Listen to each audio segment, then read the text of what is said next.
How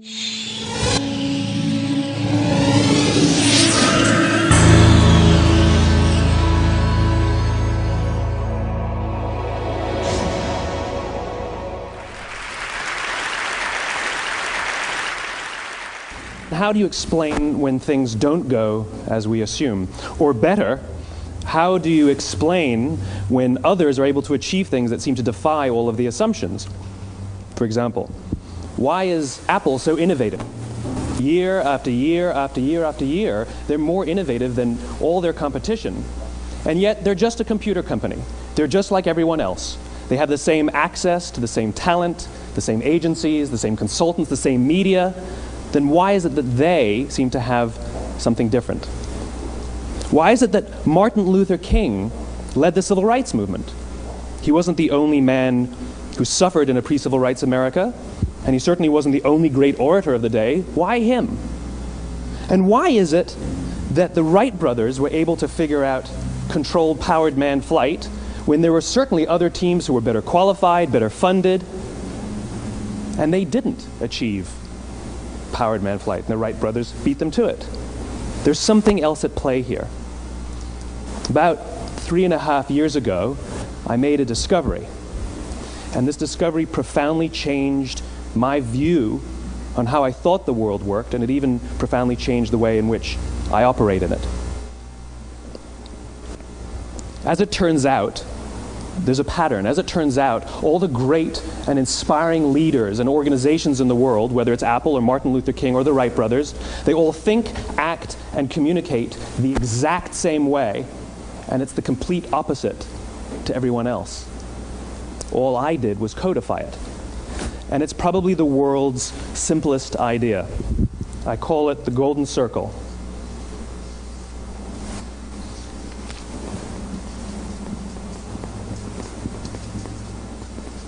Why, how, what?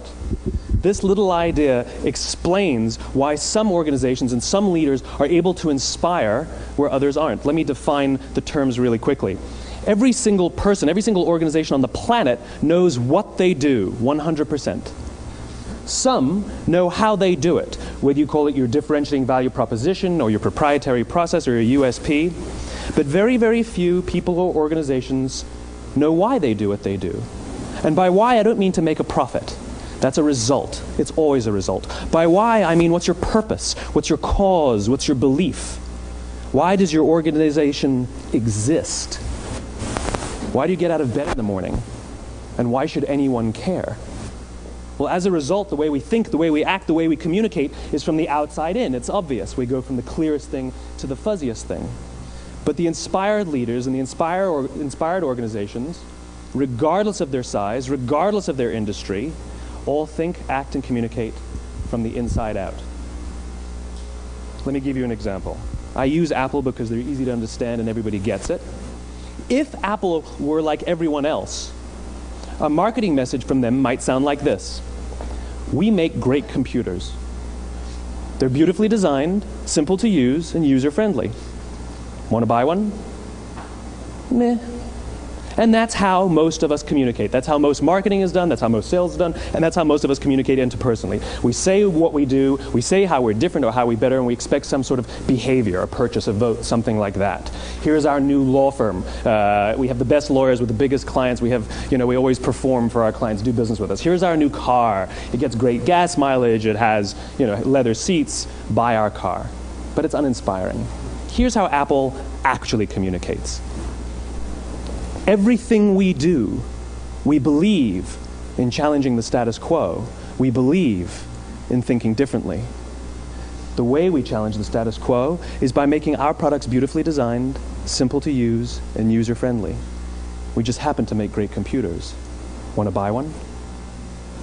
Totally different, right? You're ready to buy a computer from me.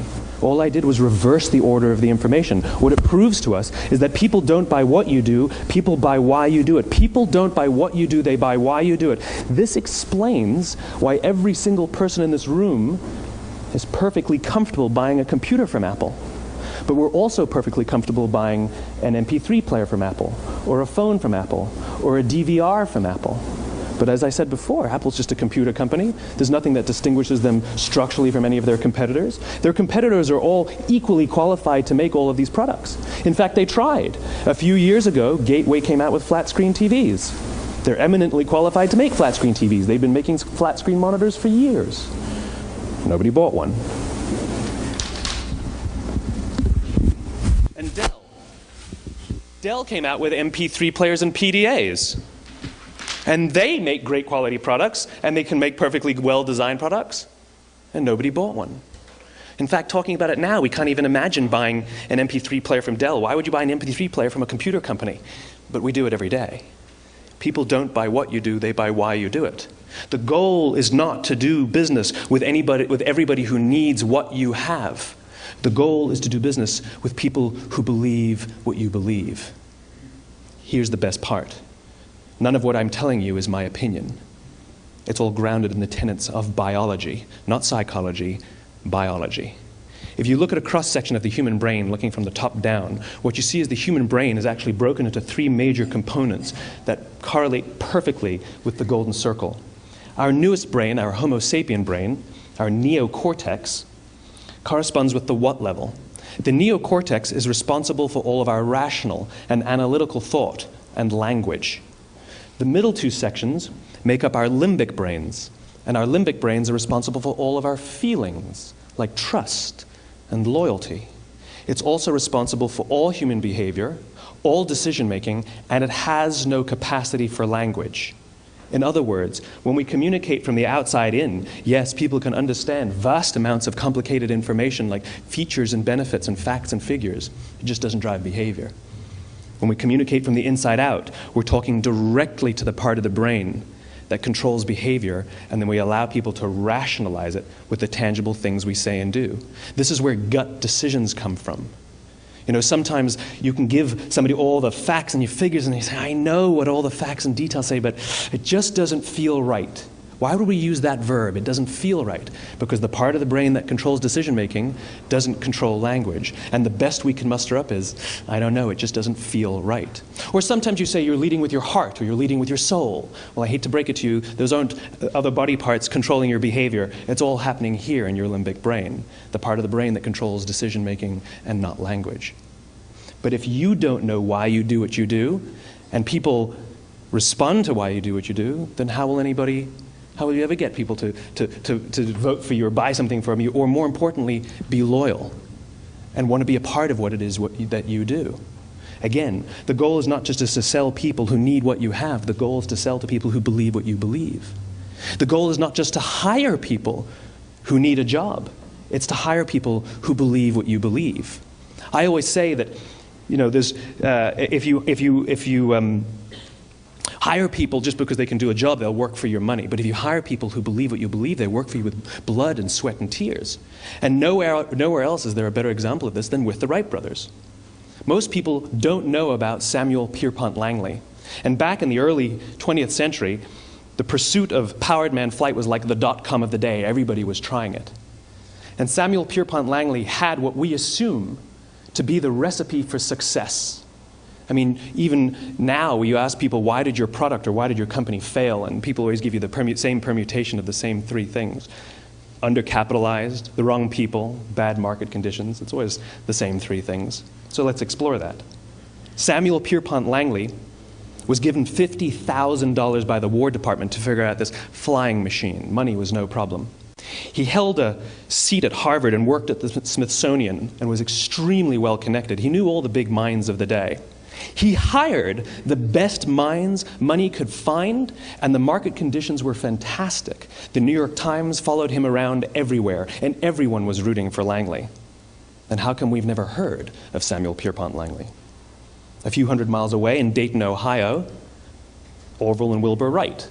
They had none of what we consider to be the recipe for success. They had no money. They paid for their dream with the proceeds from their bicycle shop. Not a single person on the Wright brothers' team had a college education, not even Orville or Wilbur. And the New York Times followed them around nowhere. The difference was Orville and Wilbur were driven by a cause, by a purpose, by a belief. They believed that if they could figure out this flying machine, it'll change the course of the world. Samuel Pierpont Langley was different. He wanted to be rich, and he wanted to be famous. He was in pursuit of the result. He was in pursuit of the riches. And lo and behold, look what happened. The people who believed in the Wright brothers' dream worked with them with blood and sweat and tears. The others just worked for the paycheck. And they tell stories of how every time the Wright brothers went out, they would have to take 5 sets of parts because that's how many times they would crash before they came in for supper. And eventually, on December 17th, 1903, the Wright brothers took flight. And no one was there to even experience it. We found out about it a few days later. And further proof that Langley was motivated by the wrong thing, the day the Wright brothers took flight, he quit. He could have said, "That's an amazing discovery, guys. Now we'll improve upon your technology." But he didn't. He wasn't first. He didn't get rich. He didn't get famous. So he quit. People don't buy what you do, they buy why you do it. And if you talk about what you believe, you will attract those who believe what you believe. Well, why is it important to attract those who believe what you believe? Something called the law of diffusion of innovation. And if you don't know the law, you definitely know the terminology. The first 2.5% of our population are our innovators. The next 13.5% of our population are our early adopters. The next 34% are your early majority, your late majority, and your laggards.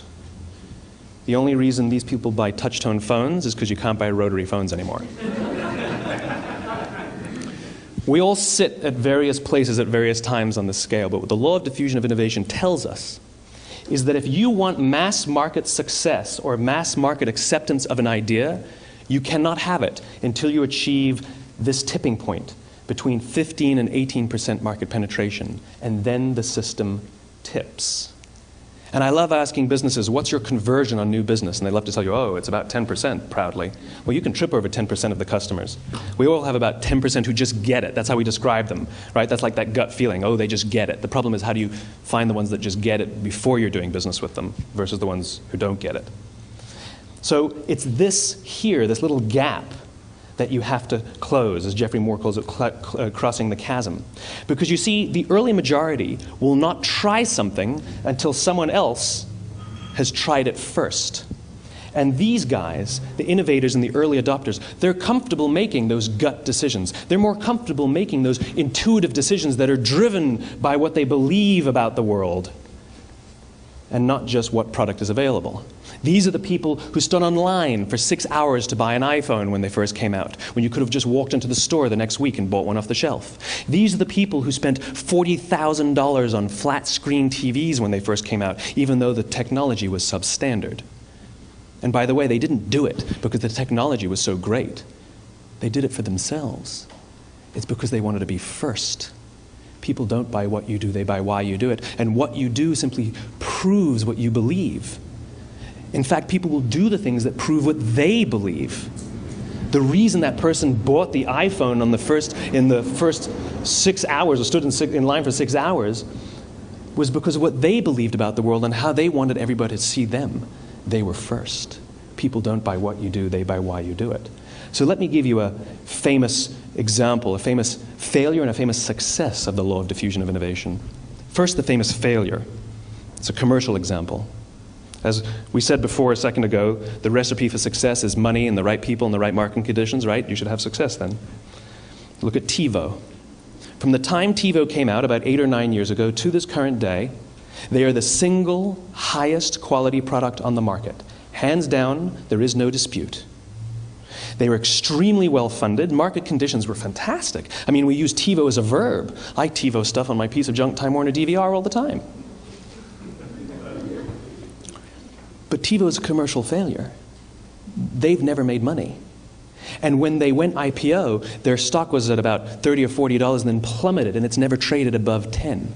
In fact, I don't think it's even traded above 6, except for a couple of little spikes. Because you see, when TiVo launched their product, they told us all what they had. They said, we have a product that pauses live TV, skips commercials, rewinds live TV, and memorizes your viewing habits without you even asking. And the cynical majority said, we don't believe you, we don't need it, we don't like it, you're scaring us. What if they had said, if you're the kind of person who likes to have total control over every aspect of your life, boy, do we have a product for you. It pauses live TV, skips commercials, memorizes your viewing habits, etc., etc. People don't buy what you do, they buy why you do it, and what you do simply serves as the proof of what you believe. Now let me give you a successful example of the law of diffusion of innovation. In the summer of 1963, 250,000 people showed up on the Mall in Washington to hear Dr. King speak. They sent out no invitations, and there was no website to check the date. How do you do that? Well, Dr. King wasn't the only man in America who was a great orator. He wasn't the only man in America who suffered in a pre-civil rights America. In fact, some of his ideas were bad. But he had a gift. He didn't go around telling people what needed to change in America. He went around and told people what he believed. I believe, I believe, I believe, he told people. And people who believed what he believed took his cause and they made it their own, and they told people. And some of those people created structures to get the word out to even more people. And lo and behold, 250,000 people showed up on the right day, on the right time to hear him speak. How many of them showed up for him? 0. They showed up for themselves. It's what they believed about America that got them to travel on a bus for 8 hours to stand in the sun in Washington in the middle of August. It's what they believed, and it wasn't about black versus white. 25% of the audience was white. Dr. King believed that there are 2 types of laws in this world, those that are made by a higher authority and those that are made by man. And not until all the laws that are made by man are consistent with the laws that are made by the higher authority will we live in a just world. It just so happens that the civil rights movement was the perfect thing to help him bring his cause to life. We followed him not for him, but for ourselves. And by the way, he gave the I have a dream speech, not the I have a plan speech. Listen to politicians now with their comprehensive 12-point plans. They're not inspiring anybody. Because there are leaders and there are those who lead. Leaders hold a position of power or authority, but those who lead inspire us. Whether they're individuals or organizations, we follow those who lead not because we have to, but because we want to. We follow those who lead not for them, but for ourselves. And it's those who start with why that have the ability to inspire those around them or find others who inspire them. Thank you very much.